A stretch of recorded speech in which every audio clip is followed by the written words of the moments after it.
Barnaby Rudge, A Tale of the Riots of '80, by Charles Dickens. Chapter 16. A series of pictures representing the streets of London in the night, even at the comparatively recent date of this tale, would present to the eye something so very different in character from the reality which is witnessed in these times, that it would be difficult for the beholder to recognise his most familiar walks in the altered aspect of little more than half a century ago.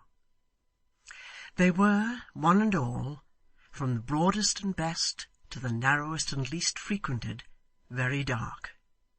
The oil and cotton lamps, though regularly trimmed twice or thrice in the long winter nights, burnt feebly at the best, and at a late hour, when they were unassisted by the lamps and candles in the shops, cast but a narrow track of doubtful light upon the footway, leaving the projecting doors and house-fronts in the deepest gloom.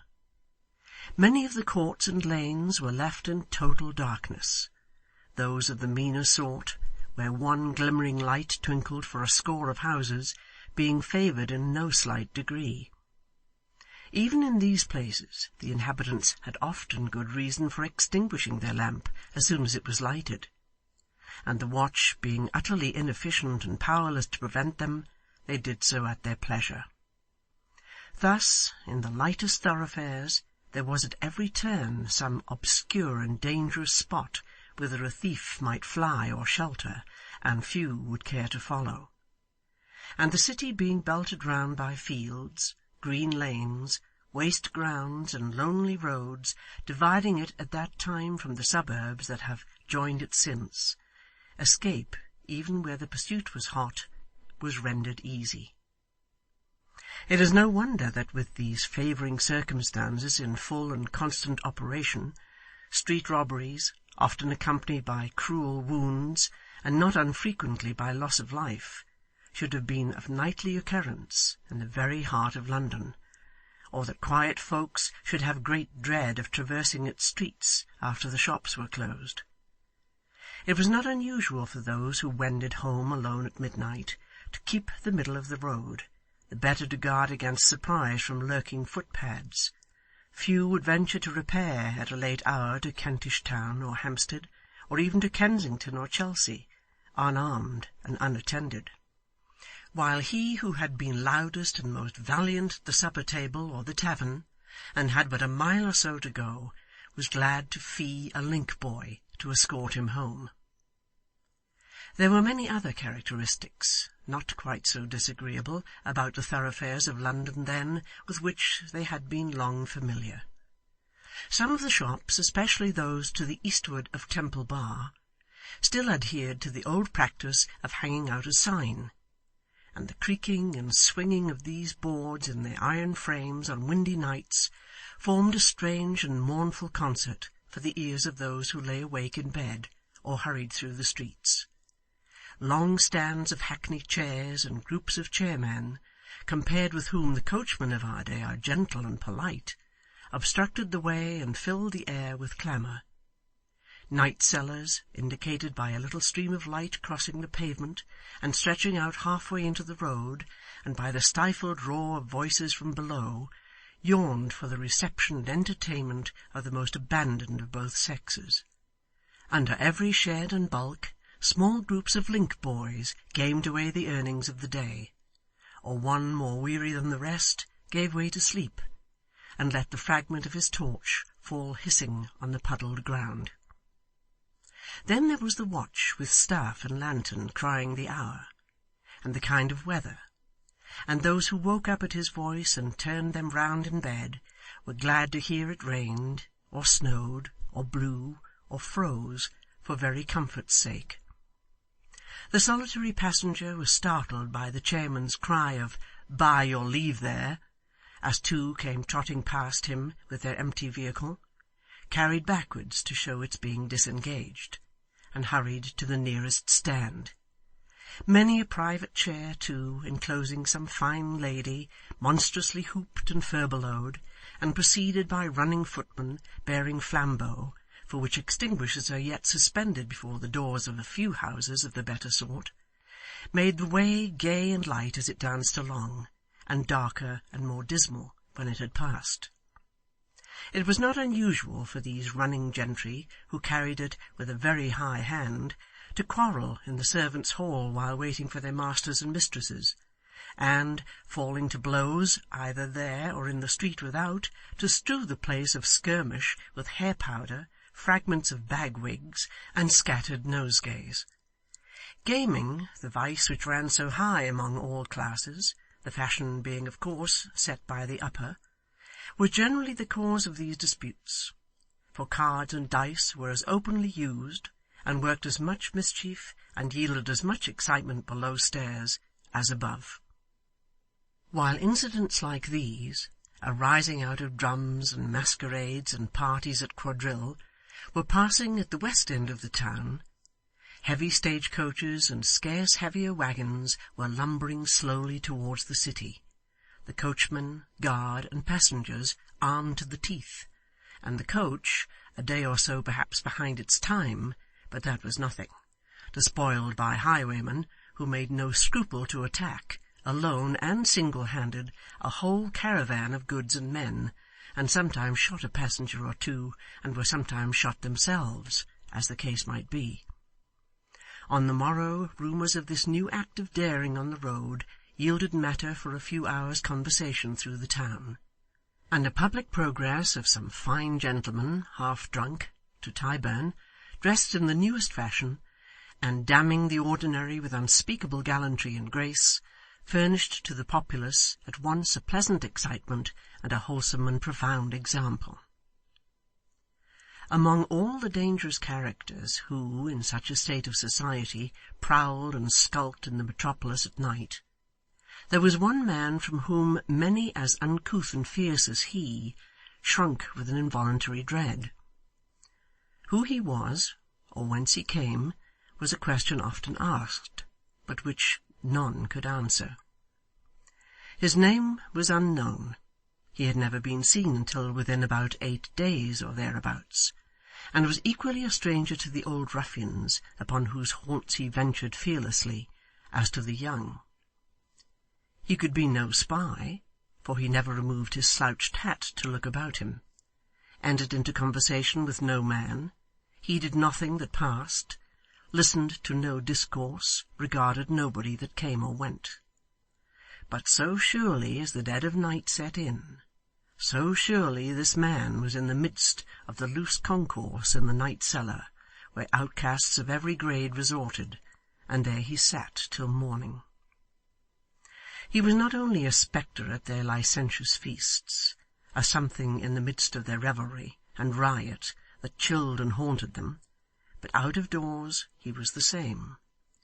Directly it was dark, he was abroad, never in company with any one, but always alone, never lingering or loitering, but always walking swiftly, and looking, so they said who had seen him, over his shoulder from time to time, and as he did so, quickening his pace.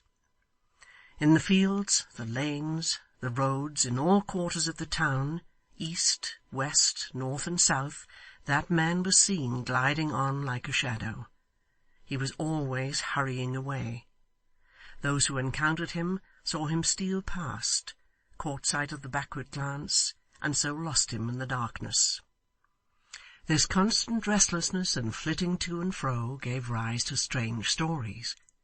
He was seen in such distant and remote places, at times so nearly tallying with each other, that some doubted whether there were not 2 of them, or more, some, whether he had not an earthly means of travelling from spot to spot. The footpad, hiding in a ditch, had marked him passing, like a ghost, along its brink. The vagrant had met him on the dark high road. The beggar had seen him pause upon the bridge to look down at the water, and then sweep on again.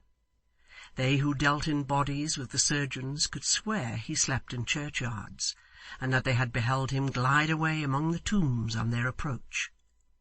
And as they told these stories to each other, one who had looked about him would pull his neighbour by the sleeve, and there he would be among them. At last, one man, he was one of those whose commerce lay among the graves, resolved to question this strange companion, Next night, when he had eat his poor meal voraciously, he was accustomed to do that, they had observed, as though he had no other in the day. This fellow sat down at his elbow. "A black night, master." "It is a black night." "Blacker than last, though that was pitchy too. Didn't I pass you near the turnpike and the Oxford Road?" "It's like you may. I don't know." "Come, come, master," cried the fellow, urged on by the looks of his comrades, and slapping him on the shoulder. "Be more companionable and communicative. Be more the gentleman in this good company. There are tales among us that you have sold yourself to the devil, and I know not what." "We all have we not?" returned the stranger, looking up. "If we were fewer in number, perhaps you would give better wages." "It goes rather hard with you indeed," said the fellow, as the stranger disclosed his haggard, unwashed face and torn clothes. "What of that? Be merry, master. A stave of a roaring song now." "Sing you, if you desire to hear one," replied the other, shaking him roughly off. "And don't touch me, if you're a prudent man. I carry arms which go off easily. They have done so before now, and make it dangerous for strangers who don't know the trick of them to lay hands upon me." "Do you threaten?" said the fellow.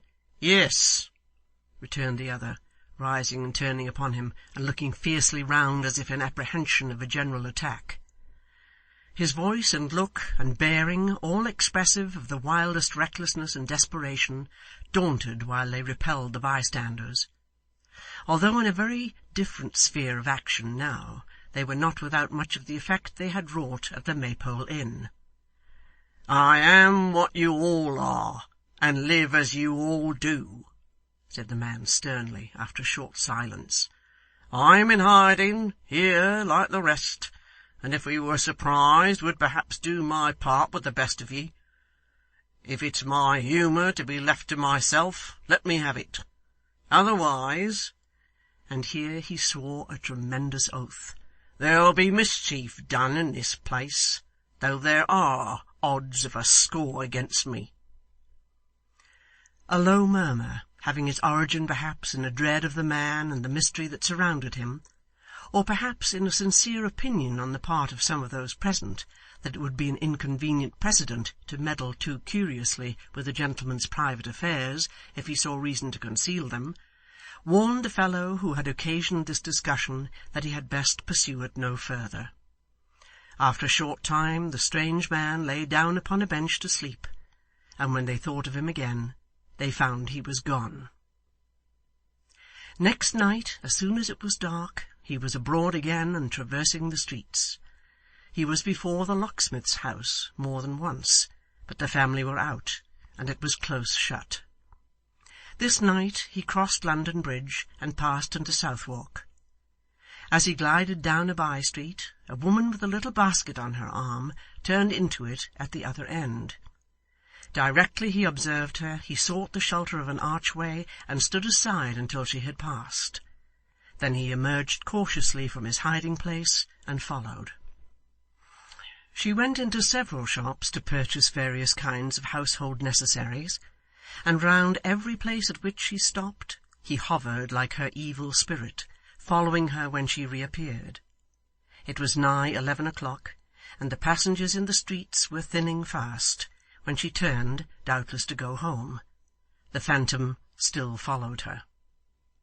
She turned into the same by-street in which he had seen her first, which, being free from shops and narrow, was extremely dark. She quickened her pace here, as though distrustful of being stopped and robbed of such trifling property as she carried with her. He crept along on the other side of the road. Had she been gifted with the speed of wind, it seemed as if his terrible shadow would have tracked her down. At length the widow, for she it was, reached her own door, and, panting for breath, paused to take the key from her basket. In a flush and glow with the haste she had made, and the pleasure of being safe at home, she stooped to draw it out, when, raising her head, she saw him standing silently beside her, the apparition of a dream. His hand was on her mouth, but that was needless, for her tongue clove to its roof, and her power of utterance was gone. "I've been looking for you many nights. Is the house empty? Answer me. Is any one inside?" She could only answer by a rattle in her throat. "Make me a sign." She seemed to indicate that there was no one there. He took the key, unlocked the door, carried her in, and secured it carefully behind him. Chapter 17.